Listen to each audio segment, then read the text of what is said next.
cases are 43 different beer styles we brew per year, 23 of which are brand new beers we've never brewed before. A collection of those range from our Brewhouse Rarity series. How you guys doing? Or you? We have 3 more coming. 3 more? Alright, cool. Alright, well, I'll kind of continue on. But the story's the best part to hear about. So Brewhouse Rarity series, we have one on tap right now. It's called a Doppelbock. It's a rich German multi-lager. But everyone from Flying Dog, tour guides to marketing to sales, they all come up with these beers. So the way we do so is all roughly 100 Flying Dog employees will gather atop the mountain in July. We'll settle in the groups and we'll pitch different ideas for beer. So the best 8 to 10 of those win next year's Brewhouse Rarity series.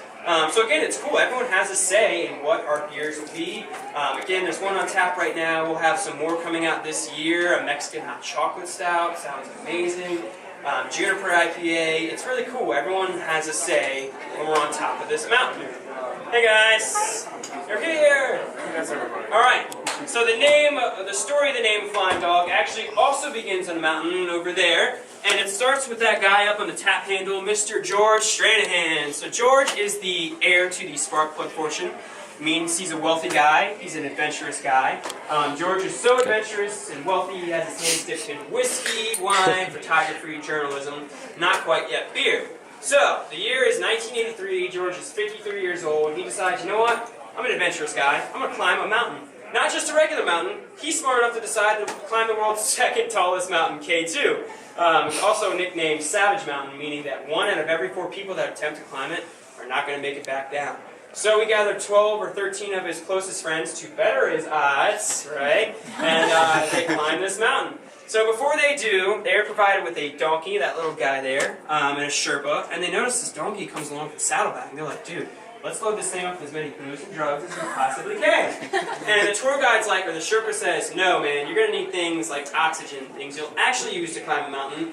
Oxygen is not important to booze, at least to me, so I don't know how they were able to arrange that, but they did. They were able to bring enough booze with them to last them 17 days out of this 35-day trip they take. So if you can do math, 18 of those last days, they were stone cold sober.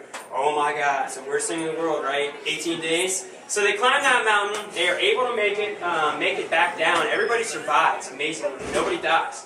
And they land here at the Flashman's Motel in Rawalpindi, Pakistan. So Pakistan is a Muslim country, which means it's a dry country. It's going to be hard for them to drink beer.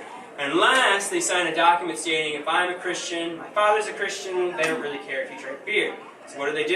They lawyer up, they sign that document, and then they're finally able to drink beer, because after being 18 days stone cold sober, that's what I want to do, is start chugging beer. So they do. So they're having fun, they're loving life, they're finally drinking beer, they're getting hammered. So hammered, they look up on this wall and they see this painting. They're like, what the hell is that? It's a Pakistani's literal interpretation or misinterpretation of an English bird dog. He must have thought that, oh my God, English bird dog. He's like, I gotta paint this frickin' thing on the wall, and he paints it as a flying dog. And as most of us know, or all of us should know, that dogs can't actually fly. It's impossible. So George feels connected to it in the sense, him and his buddies feel connected to it, because they just climbed a mountain where, and possibly 1/4 of them should be dead, so that's impossible. This dog's doing the impossible, so they feel connected to the term flying dog. They use flying dog as a term of endearment. George loves the term flying dog so much, he gets back home to the States and names his Woody Creek Tavern, or ranch, Flying Dog Ranch. He loves it so much. So George, at that point, he's like, you know what? Speed up 7 years, I have my hands dipped in whiskey, wine. What am I going to do now? I'm going to open up a brew pub. That's what everyone wants to do, right? Everyone wants to open up a brew pub. Dude, yeah! So they do. 1990, they open up the Flying Dog Brew Pub. We do so well, we move over to Denver, Colorado, where we open up a full production brewery. We do so well in Colorado, we notice most of our sales are out east anyway, so let's move out here. 2006, Frederick Brewing Company was actually going bankrupt here, so we seized that opportunity, like, dude, let's just take over the facility. So we did. 2008, every single drop of Flying Dog has been brewed here and only here alone. It's pretty crazy. We moved the whole move from Colorado over out to Maryland, and Maryland was kind of craving a brewery at that point. You know, there wasn't a big brewery. We had little small things here and there, and now we're the largest in Maryland. It's awesome. I love that about Flying Dog. So if you guys want to take a step onto my side of the wall, we're going to look at some more of this crazy